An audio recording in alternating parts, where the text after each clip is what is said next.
If you want access to bonus episodes, reading lists for every series of Empire, a chat community, discounts for all the books mentioned in the week's podcast, ad-free listening, and a weekly newsletter, sign up to Empire Club at www.empirepoduk.com. I've got a lot of grandbabies, like a lot. And when it comes to finding a gift for each of them, it could add up. But this year, while I was making my way through Walmart, I realized I don't have to spend a lot to get the gifts they'll love. An OPI mini mani set! I'm gonna do so much nail art. Oh yeah! A Lego set! Might own a Walla water bottle! Ooh, and that's just half of them. Shop great gifts they're sure to love for $25 and under at Walmart. 'Tis the season to share the joy with the Instax Mini 40 Instant Camera. With a classic design, you can capture each and every festive moment and print them out on the spot. Make this holiday season unforgettable and gift the Instax Mini 40 Instant Camera. Don't just take, give. Visit instaxus.com to shop. Okay, I have to tell you, I was just looking on eBay where I go for all kinds of things I love, and there it was. That hologram trading card. One of the rarest, the last one I needed for my set. Shiny like the designer handbag of my dreams. One of a kind. eBay had it, and now everyone's asking, ooh, where'd you get your windshield wipers? eBay has all the parts that fit my car. No more annoying, just beautiful. Whatever you love, find it on eBay. eBay. Things people love.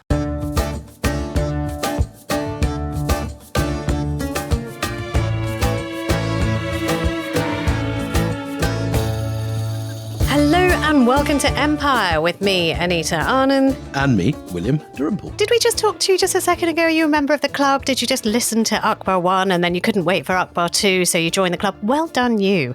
And if it is a week on for you, you're probably, I hope, sort of champing at the bit about this story, which we think is a fabulous story about Akbar, the Mughal emperor.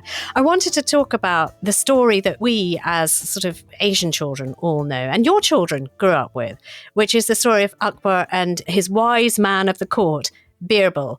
The fabulous stories. I mean, your kids grew up with these as well, didn't they? My kids grew up on those Amachitra comics. Amachitra Katha comics. Yeah. So, I should say that these are largely deemed to be folklore tales. There is a lot of doubt from historians about whether any of these stories actually happened because they're just so good and they do sound very Aesop's fables. First of all, he was a real man. Let's start with that. Birbal was a real man. That was his title, Raja Birbal. And Birbal is literally translated as the quick thinker. So he was an Indian minister. He was one of Akbar's 9 jewels. His real name was Mahesh Das, so a Hindu. Again, if you joined us for the first episode, you'll realize that this is a new type of empire that is being developed in India and what is now Pakistan and Afghanistan and Kashmir, where the Hindus are equal partners almost in this. Akbar, of course, at the top, but there isn't any kind of penalty for being a Hindu, and Hindus can rise to the very top. And it is said that Akbar had an inner sanctum. He called them the 9 jewels, which were 9 of his most trusted courtiers. And 9 jewels, we should say, is something that's around in Hindu mythology before Akbar. It's something that's incredibly auspicious. The navratnas in gemology are what you want when you're getting married, for example, on your ring and so on. Oh, I didn't know that. So you're into all this sort of astrological hokum. Me and I don't understand. We like all our batshit crazy stuff. Yeah, hokum. But look, the shiniest jewel in the 9 jewels is Raja Birbal, the quick thinker. And I'll just tell you some of the stories because I love them so much. And it's been an absolute delight to go through this. You dive deep into this. You've been looking forward to this for a while. It's a little bit sort of nostalgic for me, to be honest. So first of all, Raja Birbal, or Birbal, is about 20 years older than Akbar. So he is an older man in the court, a grey hair, and he trusts him as a counsellor, and he's meant to be the wisest of them all. So the stories go like this. One day, Akbar and Birbal are walking through the imperial gardens. And Akbar always likes to test Birbal and tease him, like, you're not as clever as you think you are. And Birbal always gets the last word. So Akbar sees crows in the tree and he says, Birbal, you're so clever, tell me how many crows there are in the kingdom. And without missing a beat, Birbal goes, well, there are 95,463 crows in our kingdom. And Akbar looks at Birbal and goes, what? He goes, there are 95,463 crows in our kingdom. And he says, you know I can count them. I've got the men who can count them, Birbal. Are you sure? He goes, yes, of course. And Akbar says, okay, so what if there are fewer crows? Birbal smiles and goes, well, it just means that some of the crows have gone to meet their relatives in neighbouring kingdoms. And Akbar goes, Birbal, what if there are more crows? He goes, well, that's just the crows coming from the other kingdoms visiting their relatives. I mean, I'm right. Prove me wrong. So, which is fabulous. Did I tell the story about the stealing the gold story? I think I might have told you, but I don't know. Oh, the stealing, that is my absolute favourite story, okay? So Akbar is convinced that somebody, one of his goldsmiths, and he has about 12 goldsmiths who make jewellery for him, and he thinks somebody is stealing gold and mixing it with some other cheaper metal and keeping some of the gold. But it looks the same, so how do you prove it? And Birbal goes, just leave it to me. I'll sort it out. And he calls all the goldsmiths and he gives them a stick, and they're all the same size. And he says, all right, goldsmiths, I have cast a spell. You know who I am. I'm Birbal. You know I know magic. You know I'm very clever. I've cast a spell on all these sticks. You must take these home and sleep with them under your pillow. And the one of you who is cheating, Akbar, is going to find that your stick is 2 inches bigger than everybody else's. And so we'll know it's you. And he sends them off. They go to sleep. They come back. They all produce a stick, except one man who has a 2-inch shorter stick. And Akbar goes, well, but...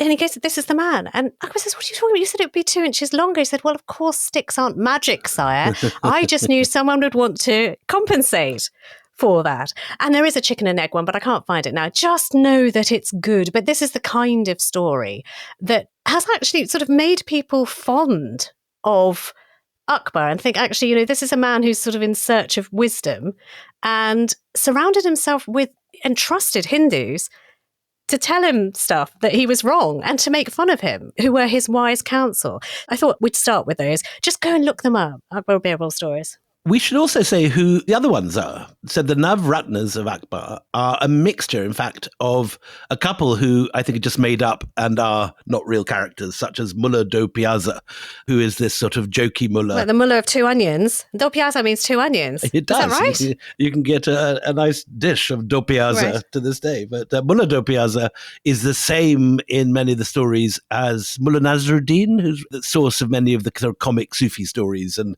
he's this slightly dotty mullah who is always riding with a huge turban and a tiny little donkey. But there are other ones who are real characters like Abul Fazl, who we're going to come across a lot today, who is Akbar's most important counselor and his biographer, who wrote the Ain Akbari, which is our main source for Akbar's reign. It's also one of the kind of great works of sycophancy of all sort of Indian culture. And Abul Fazl lays it on with a trowel.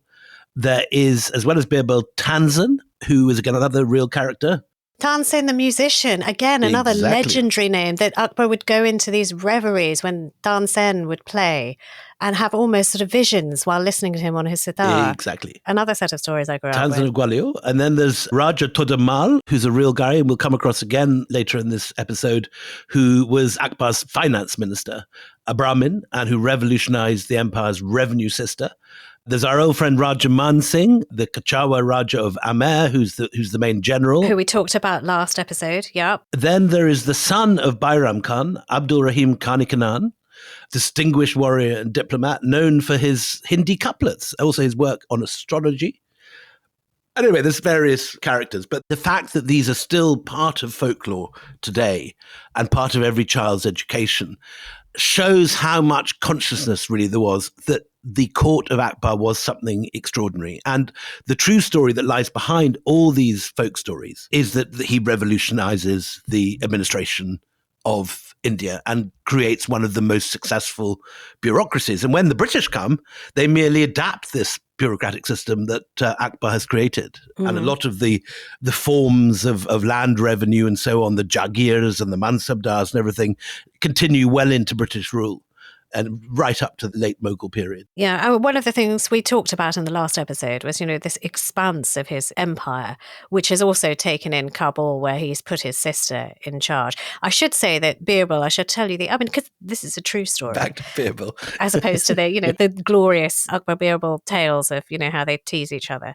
But this man, Raja Birbal, does die when Akbar sends him to put down an uprising among the Yusufzai clan in Afghanistan, and Birbal is killed. On the frontier, yeah. On the frontier. Not the first or last envoy to be killed by the Yusufzai in those very troubled hills, yeah. Yeah, so it's near Malandari Pass that 8,000 of Birbal's soldiers, who sort of think they're going to just walk in and take it, are killed, and his body is never found. And this causes Akbar such grief because he wants to give his friend, his counselor, his father figure, a Hindu cremation, but they can't find a body.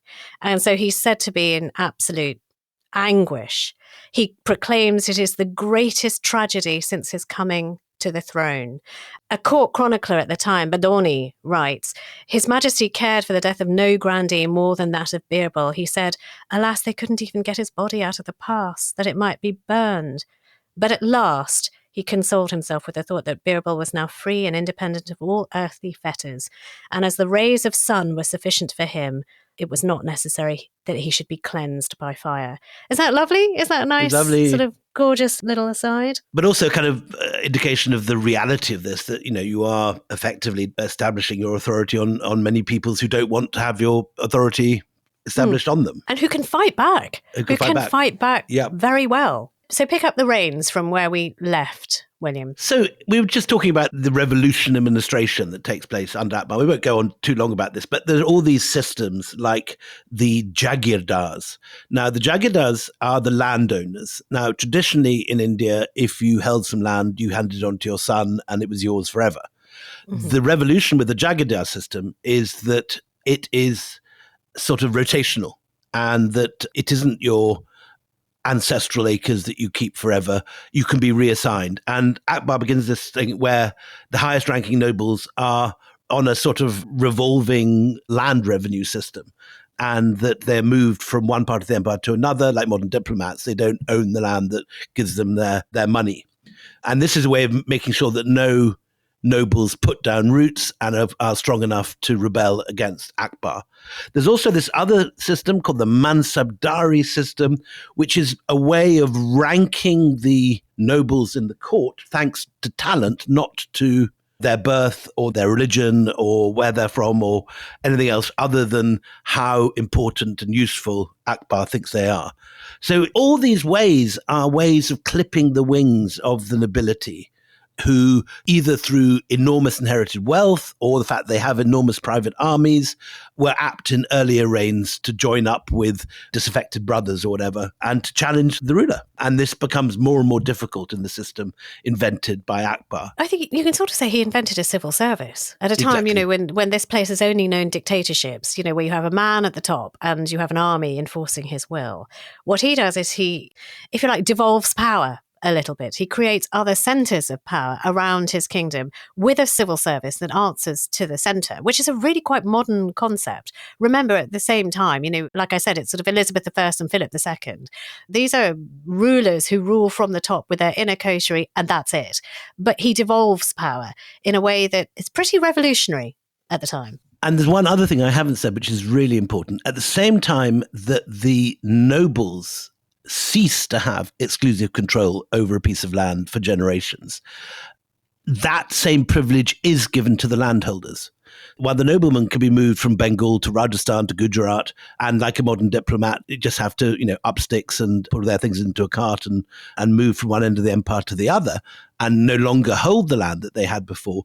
The opposite is the case with the peasantry. The peasantry are given hereditary right to cultivate the land if they continue to pay their dues to the landowner. So all this, there's all sorts of quite revolutionary stuff going on. But the biggest change of all, and this is the one that interests me the most, and the one which is most counterintuitive for those that have been told that the Mughals are these oppressive foreigners, is this policy under Akbar called Sul-i-Kul. It's the policy of pluralism.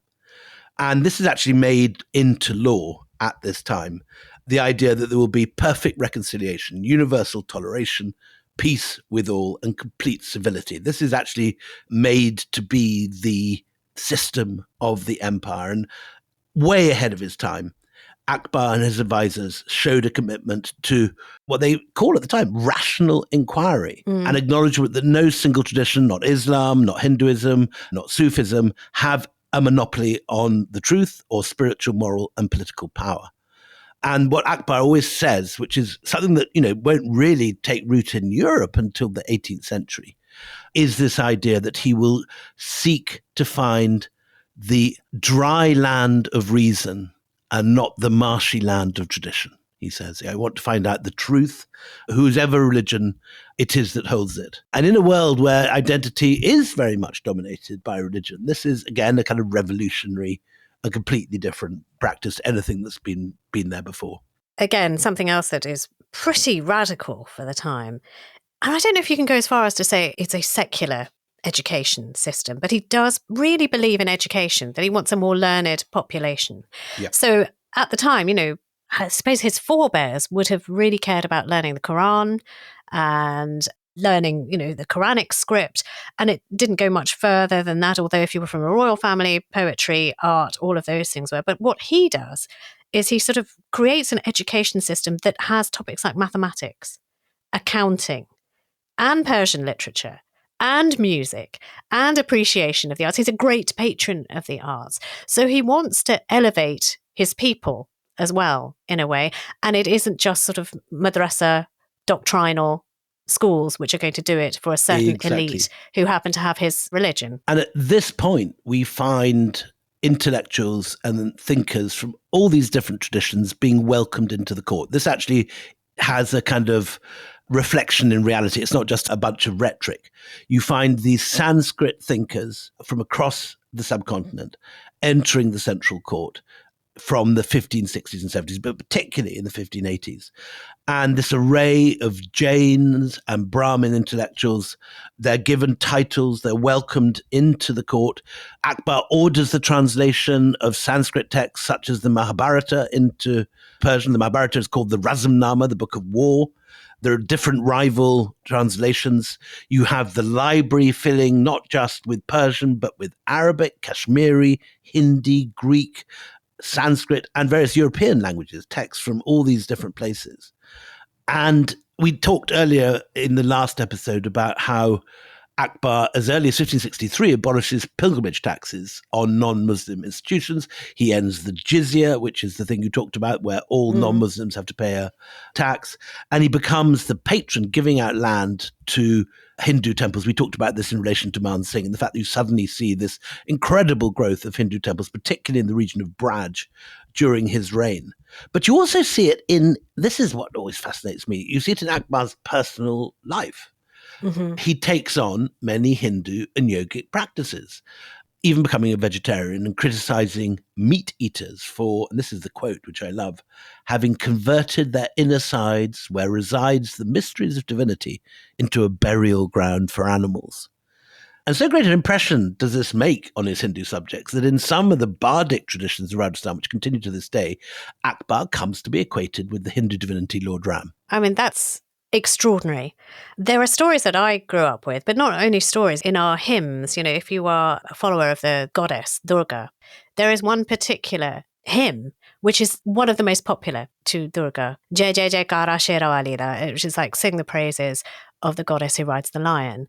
And there is a verse about Akbar when he wanted to have his first son, that he went barefoot and bareheaded to the shrine of the mother goddess, and he begged her for a son, and he got a son. He was praying for a son and he got a son. Is that the same pilgrimage when he goes to Sikri? I don't know. To the shrine of... I know the verse. Nangi Beri Akabara Aya. I mean, what you have on a grand scale, apart from sort of, the promotion of Hindus in the ranks, but you have a commingling of ideas and equal respect, to the point where, Akbar will present a golden parasol to a temple that has the goddess in it. This has a huge impact. I mean, never before has somebody of his stature, with his lands and his wealth, done this. They haven't felt the need to do this, but he does it. And arguably he does it because he's actually interested.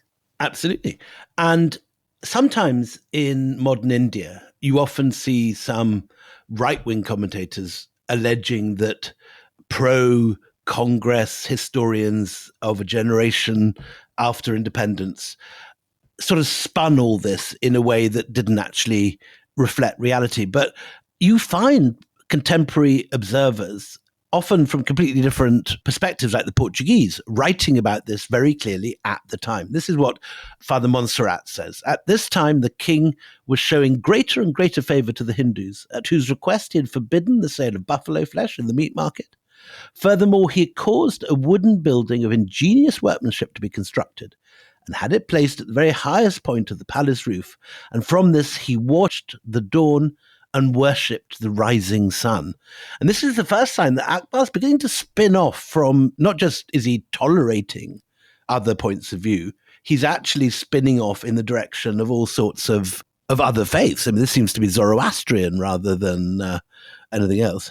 Let's take a break, because I think this idea of the religion, I mean, we've talked about warfare and the 9 jewels in his. Let's talk about that in a bit more detail after the break. This episode is brought to you by Shopify. Upgrade your business with Shopify, home of the #1 checkout on the planet. Shop Pay boosts conversions up to 50%, meaning fewer carts going abandoned and more sales going cha-ching. So if you're into growing your business, get a commerce platform that's ready to sell wherever your customers are. Visit shopify.com to upgrade your selling today. Freshly made ravioli or hand-pulled ramen noodles. When you dine with Chase Sapphire Reserve, either will be amazing. Because it's the choice between a front row seat at the chef's table while getting a live demo of how to make ravioli, or dining family style as you hear the story behind your ramen broth. This weekend it's ravioli. Next weekend, ramen. Find the detail that moves you with immersive dining experiences from Sapphire Reserve. Chase, make more of what's yours. Learn more at chase.com/Sapphire Reserve. Cards issued by JP Morgan Chase Bank, N.A. member FDIC, subject to credit approval. This episode is brought to you by Amazon Prime. There's nothing sweeter than baking cookies during the holidays. With Prime, I get all my ingredients delivered right to my door, fast and free, no last-minute store trips needed. And of course, I blast my favorite holiday playlist on Amazon Music. It's the ultimate soundtrack for creating unforgettable memories. From streaming to shopping, it's on Prime. Visit Amazon.com/Prime to get more out of whatever you're into.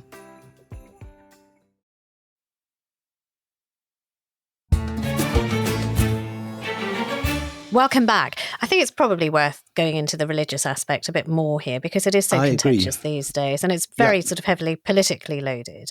But from his youth, there is evidence that he hung out with Brahmins, you know, as well as the musicians and the poets who were Hindus. He was also hanging out with holy men as well. And, you know, we talked before the break how he's managed to get into some of the, you know, spiritual songs that I grew up with as well. Talk a little bit more about this. He was accused of favouring Hindus among all the religions, because there were other religions in India at the time, you know, Jains, Buddhists, they were there as well. What was his attitude to all religions? Was there plurality, or did he just think, actually, the Rajputs are the ones I'm interested in because I can govern with them and I get them? So I get the impression that the military was dominated by Rajputs and the administration was dominated by Brahmins. And initially you see the concessions, if you like, or the active legal attempts to create more pluralism directed specifically, for example, at Hindu pilgrims. Hindu pilgrim taxes are abolished in 1563. In 1566, he starts this custom, which the Rajput kings also have, of weighing themselves against precious metals. Oh, wait, and say more about that, because that is such a great visual thing. I mean, in my head, like 2 scales and an emperor in one, and everybody heaping jewels to make it even, and that's the tribute to the emperor. And so he takes this up. There's some evidence that his father had done this too, that Humayun might have started this, but certainly we get it regularly happening in court with Akbar.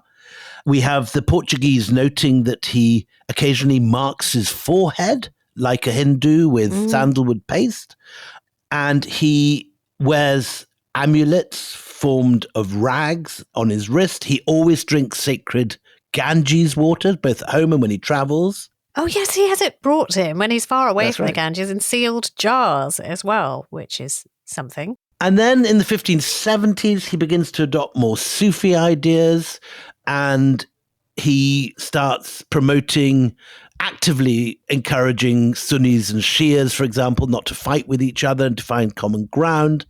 We've talked about how he commissions Persian translations of the Mahabharata, but you then get one also of the Ramayana and the Bible, and he gets his Grand Vizier, Abul Fazl, to do this translation of the Bible into Persian. He was one of the 9 jewels. Yeah. Yeah. I mean, one thing also that he does, which is more controversial, is that he actually even praises the practice of sati. And you did talk about a sati temple before that was built under his rule. And sati is, it's a ghastly, awful, horrific practice of if you are a Hindu widow, and it was quite prevalent among the Rajputs, that if your husband died, you as a living widow had no value, and to show your love and your devotion to your husband would be burned alive on the pyre of your husband.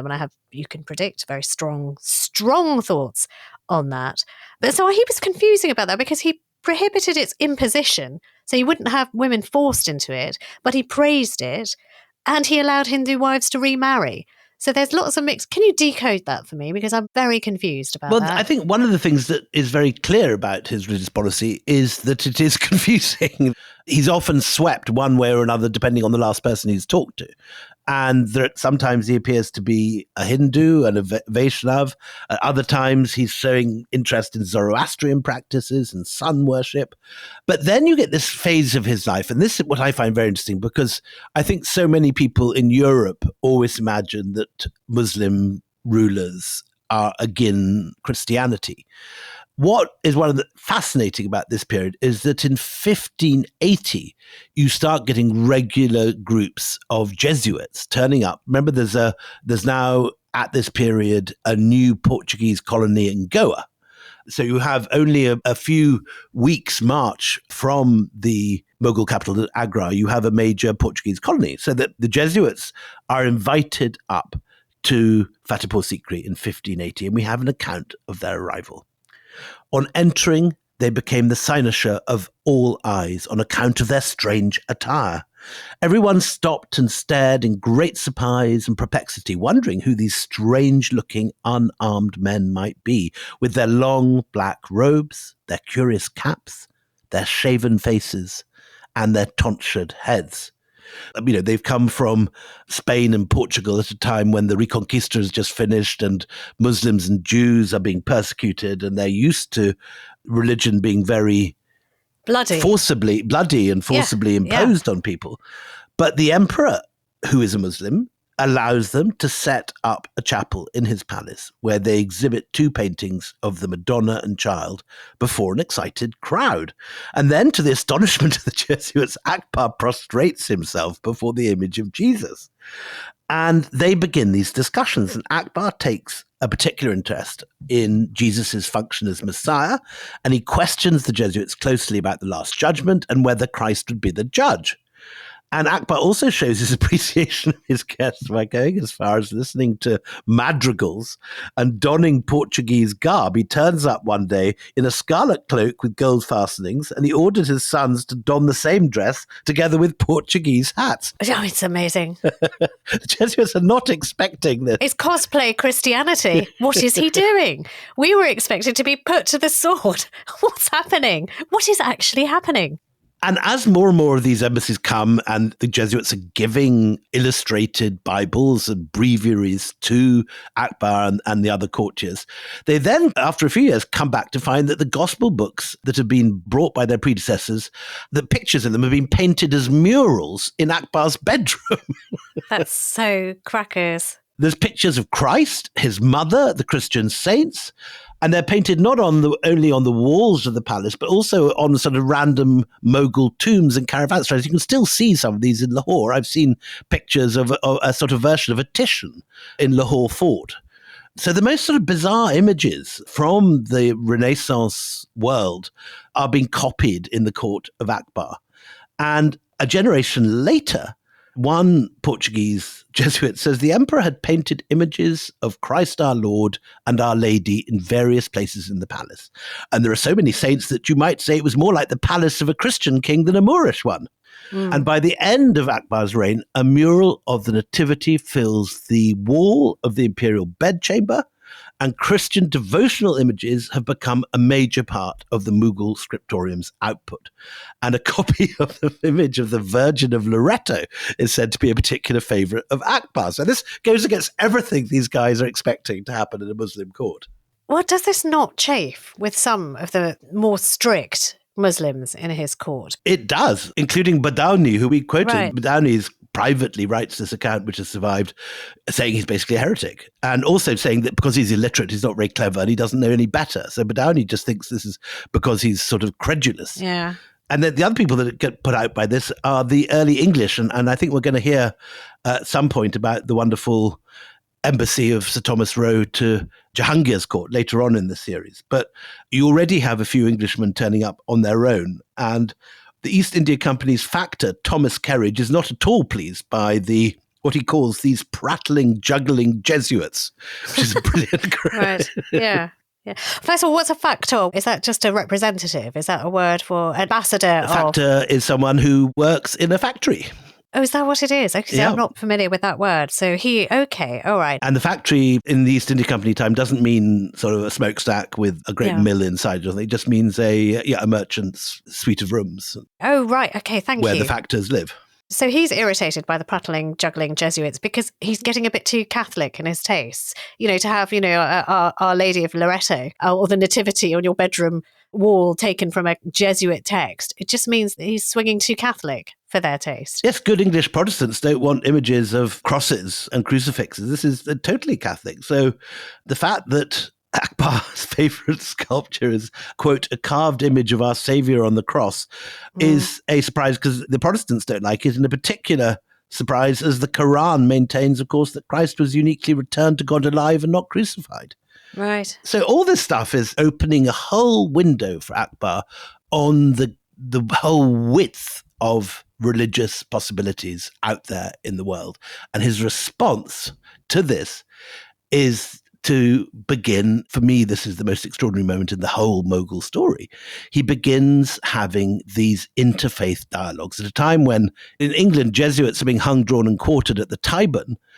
At the same time, Akbar establishes what he calls the Ibadat Khana, the house of worship at Fatehpur Sikri, specifically for religious debates. One of the things I was really interested in is during these interfaith dialogues, which again just sounds so modern, doesn't it? I mean, we have King Charles very much involved in interfaith dialogue and defender of all faiths. All of that kind of thing feels very modern.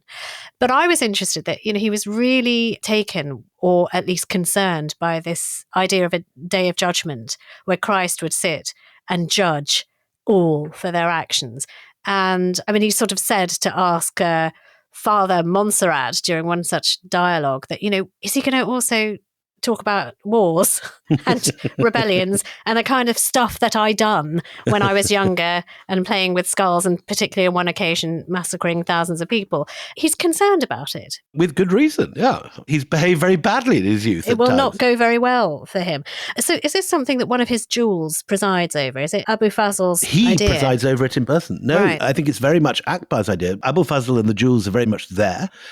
Right. And everyone is invited. So it isn't just Sunni and Shia or Hindu and Muslim. You also get Zoroastrians, Jains, a lot of Jains now at the court. He's particularly interested in Jainism, which is, for those who don't know, the Jains are quite like the Buddhists. They come from the same sort of era of Indian history, but they're even more austere than Buddhists. And the Jain monks pull out their hair. They have very, very limited diets. They sweep the ground in front of them so that they don't crush ants or destroy any living creature. They wear muslin masks so they don't breathe Exactly. in insects, and don't eat onions because onions are alive underground and they can give birth to other onions. There's some really strict orthodoxies. What I love about this is something that we Europeans like to think is our invention. We think the Enlightenment is the period when people, discover interfaith dialogue, and maybe the earliest ancestor of this is Lorenzo de' Medici's Platonic Academy in Florence, which also invites scholars and priests to discuss their ideas. But at this stage here, you've got all these different folk arrived, and the Orthodox mullahs are horrified. They say, Learned men from Khorasan, Iraq, Transoxania and India, both doctors and theologians, Shias and Sunnis, Christians, philosophers and Brahmins, assembled together at the Sublime Court. And here they discussed the rational and traditional methods of discourse, travel and histories to each other's prophecies. They widened the circle of debate, and each attempted to prove his own claim and desire the propagation of his school. Outstanding thinkers appeared. The lofty Lord Akbar declared before the people, "O learned ones, our purpose is to seek the truth." And Akbar's thesis is that the pursuit of reason, this is a quote, rather than, quote, the reliance on the marshy land of tradition, is the only way to address religious disputes. And of course, he's attacked by the traditionalists who want him to take the side of Sunni Islamic values. But he tells Abul Faisal, no, the pursuit of reason and the rejection of traditionalism are so brilliantly patent as to be above the need of argument. If traditionalism were proper, the prophets would merely have followed their own elders and not come up with new messages. So this is sort of revolutionary stuff. It is. And he convinces people. So, I mean, Abu Faisal himself sort of reacting to this very new thing of having people, sitting around chatting about God and philosophy and religion, becomes a real sort of fan of this. And he writes, the Shahanshahs, the King of Kings, meaning Akbar, his court became the home of inquirers of the 7 climes, so from all over the world, the assemblage of the wise of every religion, every sect, reason exalted again. Now, this is interesting because this is going to get right up noses. And the bigoted ulama and lawyers of orthodoxy found their positions difficult to defend. So it is a criticism of Islam and Orthodox Islam coming from one of the 9 jewels in Akbar's court, where he is providing fertile ground for it must be unthinkable for them. They must be sitting there going, hang on, I thought you were a Muslim ruler. What the hell is going on here? That you're making us face these people and you're humiliating us by saying we're losing the argument. So what happens next is that Akbar gets depressed with everyone fighting, because inevitably all these debates end up with people screaming at each other. And in 1582, Akbar announces, "My mind is not at ease in this diversity of sects and creeds, and my heart is oppressed by this outward pomp and circumstance. On the completion of my 20th year, I experienced internal bitterness from the lack of spiritual provision from my last journey. My soul was seized with exceeding sorrow." So he seems to have some sort of moment of depression or a sort of vision, or the Jesuits think it's a sort of moment of epilepsy. But at the end of all this, he actually comes up with something that scholars still disputed, and there are various interpretations of it. But he comes up with a new doctrine that some people say is actually a whole new religion called Din-e-Ilahi. Now, Din-e-Ilahi is so interesting. And it sounds sort of a little bit hippy-dippy, actually, because it's like, what? Stop yelling at each other. Stop shouting. You all have merit. I mean, what he is in effect saying is that the virtues are what are important in this new religion or faith or way of being in my empire. And he talks about kindness, generosity, tolerance. It is interesting that people now regard it as, what is it, moral philosophy or something more than that? It's a template of how he expects people to live in his empire. But what's interesting is that the Din-e-Ilahi, I think, is only really held by his inner circle. It's not something he's trying to convert the empire push onto anyone else. Yeah, it's like a sort of club of philosophers at court. He's gathered these extraordinary people together, these open-minded people. And I think from the way that these debates in Fatehpur Sikri have ended in such rancor, I think he's just decided to sort of create an elite, like a club of people that will subscribe to a higher faith of his own invention. But of course, because he's not actually highly educated, he's not a philosopher, he mixes together all these different ideas which appeal to him, none of which have much cohesion. Well, some of them are weird. I mean, some of them are downright odd. I mean, Badani, who we know is no fan of his, says he's just gone weird. He's doing weird things.